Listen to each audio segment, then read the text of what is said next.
This video is done in partnership with the YouTube channel Biographics. Number 3. Zenaida Tomes. On the night of September 1st, 1972, 20-year-old Zenaida Tomes of southwest Detroit was going out for a night on the town. The next morning, her family discovered that she hadn't returned home, and they became worried. When they didn't hear from her later that day, they contacted the police. Her body was found several days later in a field in nearby Taylor, Michigan. Her death had been horrific. She had been stabbed 45 times in the head and the chest. Originally, the police thought that she was murdered elsewhere, and then her body was dumped in the field. For years, the case sat cold, and then other young women in Michigan started to die violent deaths. The killer was dubbed the Sunday morning slasher. He wouldn't be arrested until a decade after Tomes' murder, 1,300 miles away from Detroit. On May 23, 1981, in Houston, Texas, the police were called to an apartment complex. As they pulled up, they caught a man in his late 20s running away from the complex. Officers raced to the apartment where the man had just been. 2 female roommates lived in the apartment. One of the roommates jumped from a second-story balcony while she was tied up. She screamed for help, and someone called 911. They found the other roommate tied up in a bathtub full of water, struggling to keep her head above the surface. Luckily, both women survived the home invasion. Shortly after the police were called to that apartment, they were called to another apartment building not too far away. In the bathroom of one of the apartments, they found 20-year-old Michelle Mayday tied up and drowned in her own bathtub. The man who was arrested outside the apartment was brought into the police station, and he was identified as 28-year-old Carl Eugene Watts, who went by the nickname Coral. The police interviewed Watts, and he confessed to several murders. However, he refused to give the names of his victims. He said he would only tell them who he killed if he got immunity for the murders. No one wanted to give Watts immunity, but they needed to know who he killed. Then the district attorney's office thought that they had a clever solution to the problem. In exchange for details about his victims, Watts was given the option to plead guilty to burglary with intent to murder, and he'd be sentenced to 60 years in prison. To the district attorney, it was a win-win solution. At the time of Watts' arrest, the Houston Police Department had more than 50 open murder cases, and this was a good way to close out a lot of those cases, and it ensured that a serial killer was off the street for a long time, if not his entire life. Watts agreed to the terms of the plea deal, and he confessed to 13 murders. All his victims were females, and they ranged in age from 14 to 34 years old. Watts explained that he usually just happened upon his victims and then followed them. Once he got them alone, which was often after they got into their own home, he would attack them. He killed his victims in a variety of ways. Besides tying them up and drowning them, he also strangled and stabbed his victims. Watts was born in Texas, but he grew up in Inkster, Michigan, a Detroit suburb. Before moving to Texas in 1981, Watts was the prime suspect in the Sunday morning slasher murders. Just before he left Michigan, he was under surveillance 24/7. Watts left the state before the police had enough evidence to arrest him in connection with the Sunday morning slasher murders. The police in Ann Arbor, Michigan warned the Houston Police Department that Watts was dangerous. Unfortunately, the Houston Homicide Division was understaffed and overworked, so no one really watched Watts, which is how he got away with murdering over a dozen women in under a year. When Watts agreed to his plea deal, No one thought that the finite term of 60 years would be a problem, because by the time Watts finished his sentence, he'd be almost 90 years old, if he lived that long.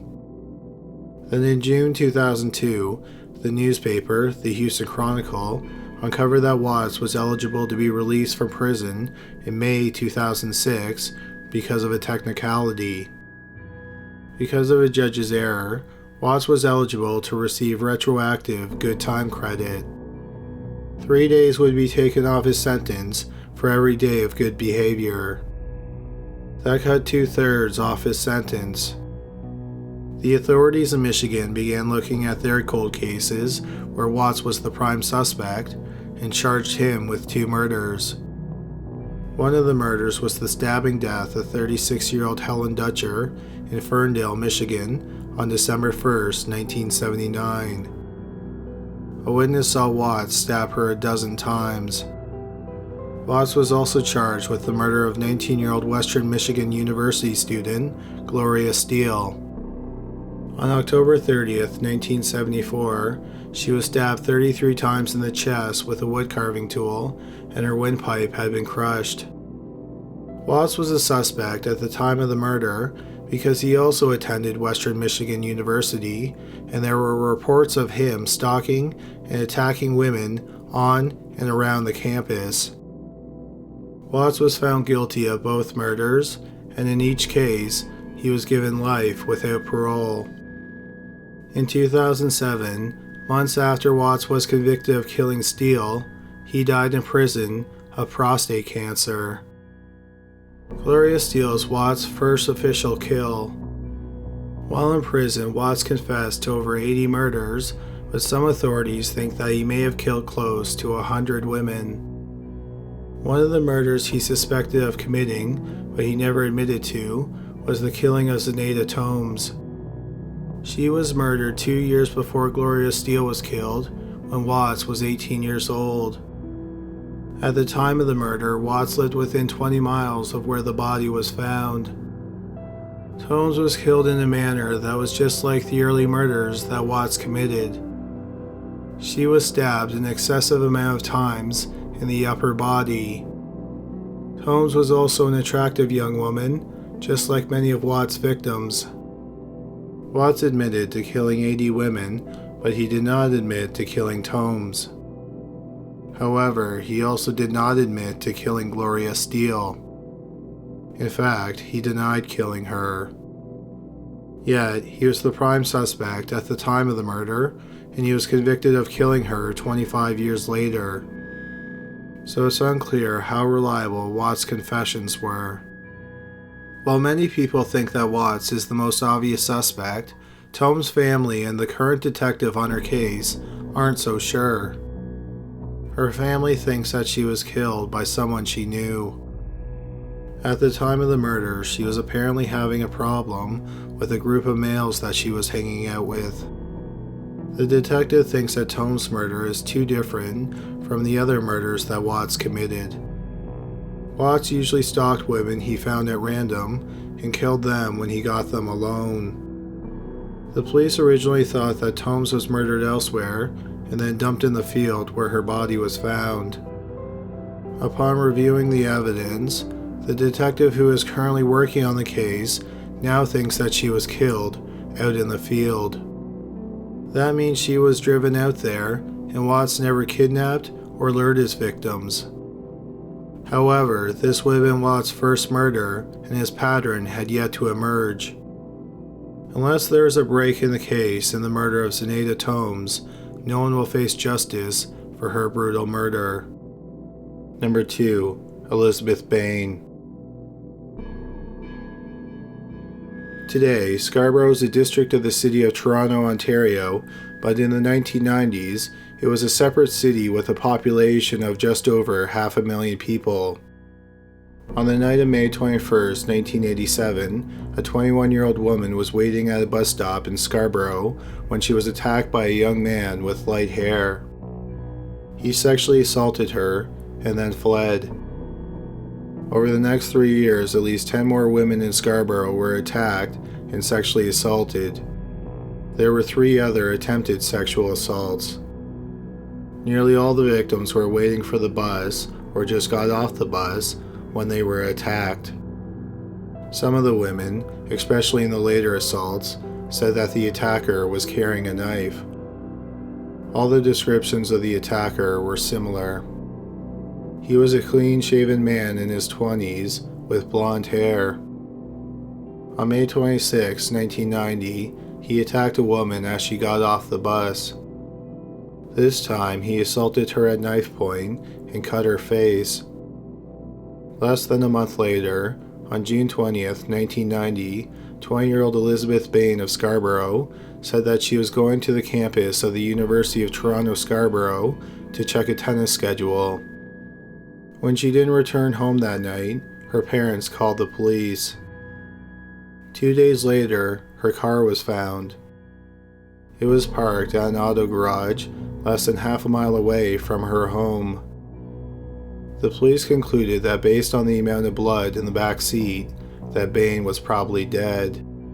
They searched for her body, but no trace of her outside of the car was ever found.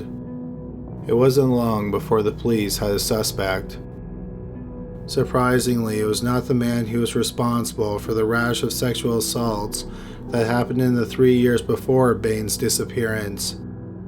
Instead, it was Bain's boyfriend, Robert Baltovich. Baltovich swore he didn't do it. He claimed that he and Bain were happy and he had no reason to kill her. He also had an alibi for the time that Bain disappeared. He was at home with family members who all vouched for his whereabouts. However, the police found 2 eyewitnesses who implicated Baltovich in the murder. One witness said that at 5:40 on the night that Bain disappeared, she saw Bain with Baltovich on the university campus. Another witness said that he saw Baltovich driving Bain's car 3 days after Bain went missing, which was the same day that her car was found. Even though no body was found, 5 months to the day of her disappearance, Baltovich was charged with her murder. The police thought that Bain broke up with Baltovich and he snapped. He hid her body in a wooded park near the campus, and then about 60 hours later, he put the body in her car. He drove her to a nearby lake and he dumped the body. There was no physical evidence tying Baltovich to the crime, and the only evidence that the prosecutors had were the eyewitnesses. Baltovich was ultimately found guilty and he was sentenced to life without the chance of parole for 17 years. After Elizabeth Bain went missing, the attacks in Scarborough suddenly stopped. 3 years later, in February 1993, about 11 months after Robert Baltovich was convicted of the murder of Elizabeth Bain, the police made an arrest in the Scarborough attacks. DNA taken from the sexual assaults were linked to 28-year-old Paul Bernardo. Paul and his then-girlfriend, Carla Homolka, moved from Scarborough to St. Catharines, Ontario, about 6 months after Bain disappeared. Besides the sexual assaults in Scarborough, the police thought that Paul might also be responsible for several murders in the St. Catharines area that happened after he moved there. The police searched his house and found some disturbing photographs and confronted Carla, who had become his wife since moving away from Scarborough. Eventually, Carla made a plea deal with the prosecutors, and she was given 12 years in prison if she testified against Paul. She quickly pounced on the plea deal. Carla met Paul in October 1997 when she was his waitress at a hotel restaurant. He was 23 years old and he was working as a junior accountant, while Carla was 17 years old. On the first night they met, Paul and Carla had sex. When they met, Bernardo had just committed his first 2 known sexual assaults. They eventually started to date, and Carla learned more about Paul. He was the youngest of 3 children, but when he was 15, he learned that the man that he thought was his father, Kenneth Bernardo, wasn't his actual father. His mother had an affair, and his real father was a man who lived in a different city. Paul became very angry after hearing the news. Then, just a few years before Paul and Carla met, Paul's stepfather, Kenneth Bernardo, was arrested. He was a peeping Tom who had been prowling his neighborhood for a few months. As Paul and Carla spent more time together, Paul eventually started controlling every aspect of Carla's life. 2 years after meeting, Paul and Carla got engaged. One thing that Paul didn't like about Carla was the fact that she wasn't a virgin when they met. To make up for it, Paul told Carla he wanted to have sex with her younger sister, Tammy. Carla agreed to drug her younger sister so that Paul could sexually assault her. They attempted to do it on July 30th, 1990, about a month after Elizabeth Bain went missing. Carla put Valium in Tammy's drink. Tammy passed out, but she started to wake up during the assault, so Paul stopped. 6 months later, Carla decided to give Paul a special Christmas present. 2 days before Christmas, after a family party, Carla put animal tranquilizer in Tammy's drink. After she passed out, both she and Paul sexually assaulted her. Sadly, at some point, Tammy choked on her own vomit and died. Tammy was only 15 years old. Her death was ruled an accident. 2 months later, Paul and Carla moved to St. Catharines, Ontario. Shortly after moving to St. Catharines, in April 1991, Paul sexually assaulted a 14-year-old girl who was out jogging. A month after his 12th solo attack, Carla lured a 15-year-old girl to their home. Just like with her sister, Carla drugged the girl. She then called Paul and told him she had another present for him. This time, the gift was to celebrate their upcoming wedding. The girl, who was only identified as Jane Doe, was sexually assaulted by both Paul and Carla while they videotaped it. Unlike Tammy, Jane Doe didn't die during the assault. The next victims wouldn't be as lucky. On June 15, 1991, Paul came across 14-year-old Leslie Mahaffey, who was rushing home because she was late for her curfew. He kidnapped her and took her back to the house that he shared with Carla. Paul and Carla sexually assaulted and tortured Leslie while videotaping it. After torturing Leslie, Paul strangled her to death with an electrical cord. They used a circular saw to dismember her body, and then they dumped her remains in a nearby lake. Her body was found 2 weeks later, on the day that Paul and Carla got married. For nearly a year, the couple stayed quiet. Then in April 1992, they invited Jane Doe over, and again, they drugged her, and she was sexually assaulted. This time, Jane Doe stopped breathing, and Carla called 911. Then, suddenly, Jane Doe started breathing again, and the 911 dispatcher didn't send out any help. Less than a week later, Paul and Carla were out cruising the streets of St. Catharines when they came across 15-year-old Kristen French. Carla asked Kristen for directions, and then Paul came up from behind her, and at knife point, he forced her into the car. Over the next 3 days, Kristen suffered unspeakable horrors. This included watching the videotape of Leslie's assault. 3 days after kidnapping her, Paul strangled Kristen to death with the same electrical cord that he used to kill Leslie. After killing the 15-year-old, Paul and Carla went to a family dinner with Carla's family. Afterwards, they dumped her body in a dumpster, and it was discovered the next day. By Christmas 1992, things were starting to fall apart for Paul. He had become more violent with Carla, and she went to the police. Around the same time, one of his friends in Scarborough saw the sketch of the man wanted in connection with the assaults, and he thought it looked a lot like Paul. Since Paul was on the police radar, they took DNA samples from him, and in February 1993, His DNA was linked to the attacks in Scarborough. The police arrested Paul, and they interviewed Carla, leading to her getting the plea deal. Paul eventually confessed to killing Leslie, Kristen, and Tammy, along with committing 14 other sexual assaults. He was sentenced to life in prison with the chance of parole after 25 years.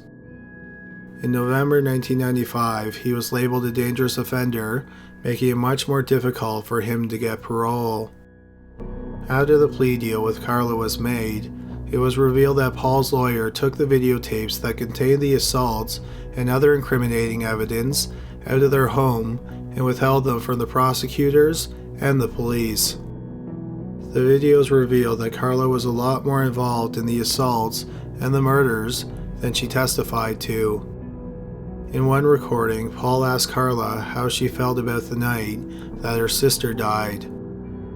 Carla said that she was happy, proud, and sexually aroused because she liked pleasing her husband. Since the plea deal had already gone through, there was nothing that could be done, and Carla started serving her 12-year sentence. While this was going on, Robert Baltovich was languishing away in prison, proclaiming his innocence. When Paul Bernardo's arrest made the news, Baltovich's lawyer hired a private investigator to see if there was any connection between Paul and Elizabeth Bain. After some digging, the private investigator found several connections. Paul had attended the same university and campus as Bain. He graduated just a few years earlier. Before she went missing, Bain was seen with a blonde man several times. This includes a sighting of her with a blonde man on the day that she went missing.